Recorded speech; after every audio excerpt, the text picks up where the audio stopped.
Assalamualaikum warahmatullahi wabarakatuh.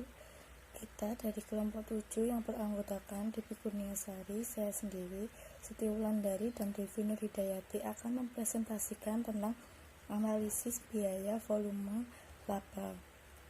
Yang pertama, saya akan menjelaskan tentang pengertiannya. Pengertian analisis biaya volume laba atau analisis BVL yang seringkali disebut sebagai cost volume profit analisis atau GVP analisis menekankan pada hubungan antara biaya volume atau kuantitas penjualan dan harga jual, merupakan alat yang berguna untuk mengidentifikasikan permasalahan yang berhubungan dengan perencanaan penjualan dan membantu perusahaan dalam memecahkan masalah. Titik impas atau break-even point adalah keadaan yang menunjukkan bahwa jumlah pendapatan yang diterima perusahaan atau total pendapatan sama dengan jumlah yang dikeluarkan perusahaan atau biaya total. Laporan laba rugi yang disusun dengan pendekatan biaya variabel merupakan alat yang berguna bagi manajemen untuk mengorganisasi biaya perusahaan ke dalam kelompok biaya tetap dan biaya variabel atau laba operasi sama dengan pendapatan penjualan dikurangi biaya variabel dikurangi biaya tetap. Selanjutnya, titik impas dalam unit. Pendekatan laba operasi. Perhitungan unit dapat dilakukan dengan cara memastikan perhatian pada laba operasi atau disebut dengan pendekatan laba operasi atau pendekatan pendapatan operasi. Perlu diperhatikan bahwa penggunaan istilah ini menunjukkan laba sebelum pajak. Rumusnya laba operasi dalam kurung harga per unit dikali jumlah unit penjualan dikurangi dalam kurung biaya variabel per unit dikali jumlah unit penjualan dikurangi biaya tetap total. Diasumsikan bahwa PT Gemah Ripah memproduksi mesin motor untuk tahun yang akan datang. Direktur Keuangan telah menyiapkan laporan laba rugi prospektif sebagai berikut. Penjualan 1000 unit dikali 400.000 sama dengan 400 juta. Biaya variabel dalam kurung 325 juta. Margin kontribusinya jadinya 75 juta. Biaya tetap mengurangi 45 juta. Laba sebelum pajaknya jadinya 30 juta. Pada titik impas, persamaan laba operasi akan menjadi sebagai berikut.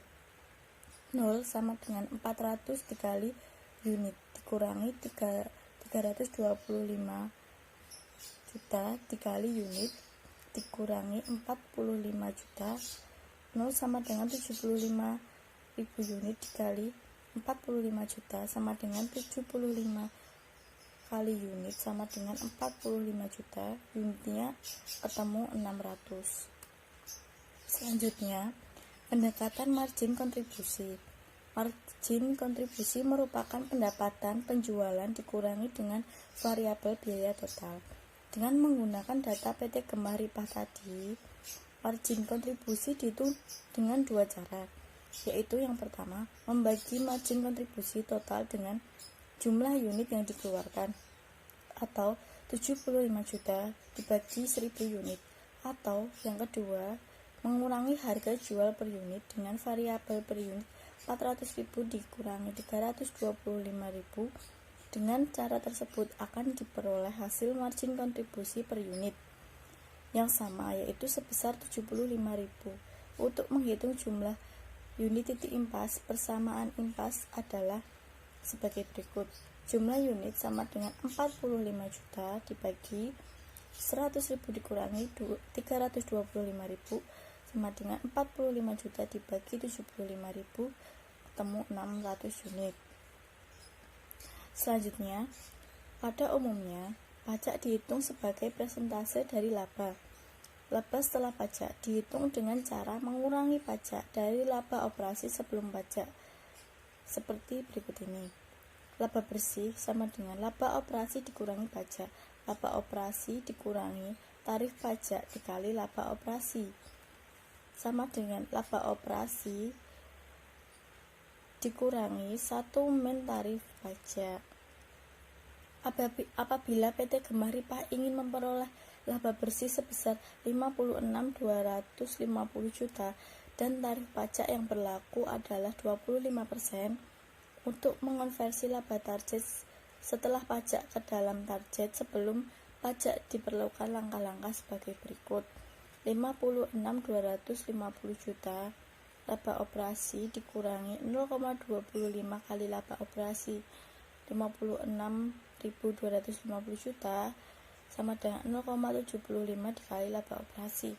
Laba operasi sama dengan 56.250 juta dibagi 0,75, laba operasinya sama dengan 75 juta. Dengan konversi tersebut, maka dapat dihitung jumlah unit yang harus dijual sebagai berikut. Unit sama dengan 45 juta ditambah 75 juta, unit sama dengan 125 juta dibagi 75 juta sama dengan 1.600 unit. Di sini saya akan melanjutkan materi berikutnya, yaitu titik impas dalam rupiah penjualan. Nah, sebelumnya teman-teman bisa dibuka halaman 324 dan juga 325. Untuk menghitung titik impas dalam rupiah penjualan itu, biaya variabel perlu dinyatakan dalam persentase dari penjualan, bukan dalam jumlah per unit penjualan. Bisa dilihat dalam paragraf 91.1 yang mengilustrasikan tentang pembagian pendapatan penjualan ke dalam biaya variabel dan margin kontribusi. Nah, untuk memperjelasnya, dikasih contoh penerapan pendekatan pendapatan penjualan berdasarkan data yang terdapat pada PT Gemah Ripah. Data indeks dinyatakan dalam bentuk laporan laba rugi variable costing untuk 1000 unit mesin motor sebagai berikut. Bisa dilihat bahwa pendapatan, penjualan, biaya variabel, dan margin kontribusi telah dinyatakan dalam bentuk persentase penjualan. Nah, rasio biaya variabel itu sebesar 0,8125 yang didapat dari 325 juta dibagi 400 juta. Kemudian rasio margin kontribusi adalah sebesar 0,1875 yang didapat dari 75 juta dibagi 400 juta, dan biaya tetap adalah sebesar 45 juta. Nah, berdasarkan informasi laba rugi tadi, pendapatan penjualan yang harus diperoleh PT Gemah Ripah agar mencapai titik impas adalah laba operasi sama dengan penjualan dikurangi biaya variabel dikurangi biaya tetap, 0 sama dengan penjualan dikurangi rasio biaya variabel dikali penjualan dikurangi biaya tetap, 0 sama dengan penjualan dikali 1 dikurangi rasio biaya variabel dikurangi biaya tetap, 0 sama dengan penjualan dikali 1 dikurangi 0,8125 dikurangi 45 juta, penjualan dikali 0,1875 sama dengan 45 juta, penjualan sama dengan 45 juta dibagi 0,1875 sama dengan 240 juta. Nah, oleh karena itu PT Gemah Ripah harus memperoleh pendapatan total sebesar 240 juta untuk mencapai titik impas. Kemudian ada analisis multiproduk. Nah, sebelumnya bisa dilihat pada buku halaman 328. Analisis multiproduk ini terjadi apabila perusahaan itu memiliki lebih dari satu jenis produk ataupun multi produk. Kemudian pastinya perusahaan ingin mengetahui berapa sih unit masing-masing produk yang harus dijual pada titik impas. Nah, pertanyaan ini bisa dijawab dengan menggunakan persamaan yang telah dikembangkan sebelumnya, yaitu biaya tetap total dibagi dengan margin kontribusi. Kemudian dalam analisis multiproduk ini ada yang namanya pendekatan titik impas dalam unit, yang mana cara terbaik untuk mengkonversinya adalah dengan mengidentifikasi bauran penjualan ataupun sales mix yang diekspektasi dalam produk. Kemudian terdapat penentuan bauran penjualan. Nah, bauran penjualan ini dapat diukur dalam unit penjualan atau dalam proporsi pendapatan. Contohnya, PT Gemah Ripah merencanakan penjualan 1.200 unit mesin motor A dan 800 unit mesin motor B. Maka bauran penjualan dalam unit adalah sebesar 1.200 banding 800, dan ini dapat disederhanakan menjadi 3:2. Dengan kata lain,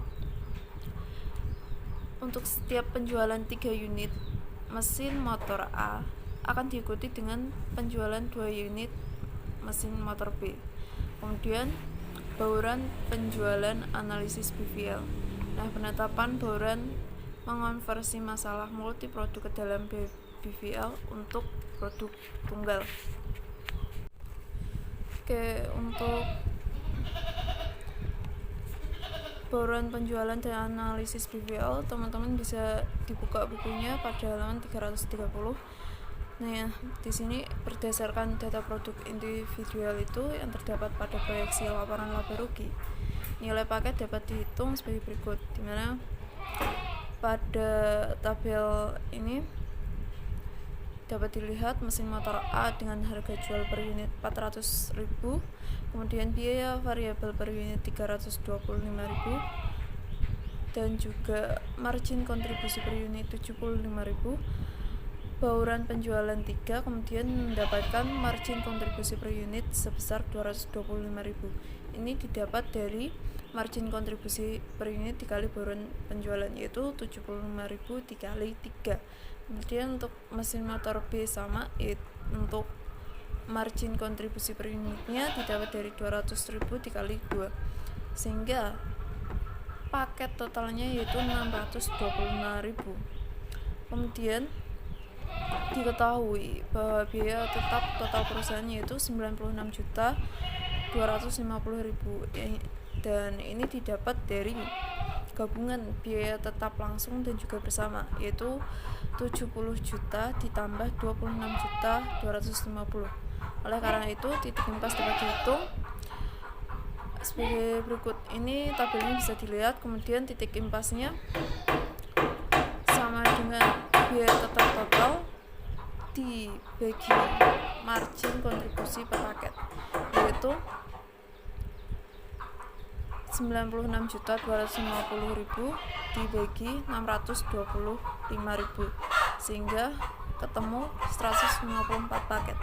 Nah, jadi untuk mencapai titik impas itu, perusahaan ataupun PT Gemaharipa itu harus dapat menjual mesin motor A sebanyak 462 yang didapat dari 3 dikali 154 paket, dan juga mesin motor B sebanyak 308 unit yang didapat dari 154 dibagi 2 dikali 2. Kemudian ada perubahan dalam variabel BVL. Nah, untuk yang perlu kita ketahui, oleh karena perusahaan itu sekarang beroperasi dalam dunia yang dinamis, maka perusahaan itu harus memperhatikan berbagai kemungkinan adanya perubahan, seperti perubahan harga, biaya variabel, dan juga biaya tetap. Perusahaan juga harus memperhatikan dampak dari berbagai kemungkinan resiko dan ketidakpastian. Dan apabila diasumsikan bahwa PT Gemaharipa baru-baru ini sedang melaksanakan suatu studi pasar yang menunjukkan adanya alternatif yang berbeda sebagai berikut. Yang pertama, ada alternatif 1, yaitu apabila perusahaan merencanakan untuk beriklan sebesar 8 juta, maka diperkirakan penjualan akan meningkat dari 1.600 unit menjadi 1.725 unit. Nah, ini teman-teman bisa lihat pada buku pada paragraf 9.5. Untuk pertimbangan alternatif 1 ini, dampak apa sih yang akan terjadi terhadap laba apabila perusahaan untuk memutuskan untuk beriklan dengan biaya sebesar 8 juta dan penjualan akan meningkat sebesar 125 unit.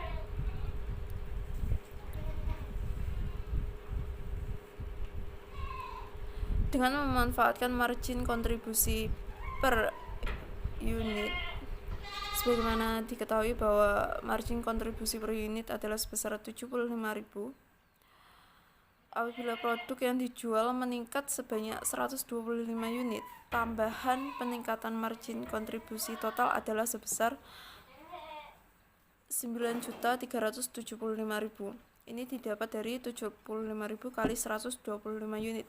Namun apabila biaya tetap meningkat sebesar 8 juta, tambahan peningkatan laba hanya sebesar 1.375.000. Ini diperoleh dari 9.375.000 dikurangi 8 juta. Bisa dilihat pada paragraf 9.5.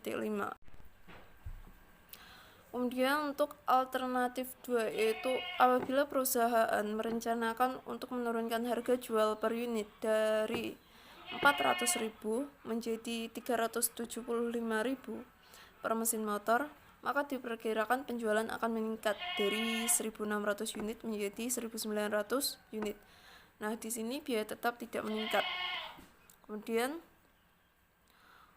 untuk harga jual per unit saat ini yaitu 400.000, margin kontribusi per unit adalah sebesar 75.000. Apabila produk terjual jumlah 1.600 unit, maka margin kontribusi total adalah sebesar 120 juta. Kemudian apabila harga turun menjadi 375.000, maka margin kontribusi akan turun menjadi 50 juta per unit. 50.000 per unit. Apabila produk terjual sebanyak 1.900 unit pada tingkat harga yang baru, maka margin kontribusi total yang baru adalah sebesar 95 juta. Nah, penurunan harga ini akan mengakibatkan penurunan laba juga sebesar 25 juta. Ini bisa dilihat pada paragraf 9.6. Untuk selanjutnya akan dijelaskan oleh Mbak Devi. Materi selanjutnya yaitu alternatif ketiga. Yang tadi sudah dijelaskan alternatif 1 dan juga 2. Di sini alternatif 3 ini menggabungkan antara alternatif yang pertama dan juga yang kedua tadi. Di mana di sini PT Gemaripah ini menginginkan menurunkan harga penjualan 375.000 dan juga dia merencanakan iklan dengan biaya 8 juta dan memperkirakan dari 1.600 unit menjadi 2.600 unit. Tadi di sini artinya meningkat gitu. Nah, perhitungannya adalah seperti berikut. Nah, di sini diketahui dulu unitnya tadi ada 1.600 menjadi 2.000, maka ada peningkatan sebesar 1.000 unit. Kemudian ada margin kontribusi per unit. Tadi di alternatif kedua sudah dibahas, yaitu sebelum perubahan ini ada 75.000 dan setelahnya ada 50.000. Kemudian margin totalnya ini dikalikan saja dari unit dikalikan dengan margin per unit, yaitu 120 juta dan 130 juta. Nah, di sini ada selisihnya, yaitu perubahan margin sebesar 10 juta.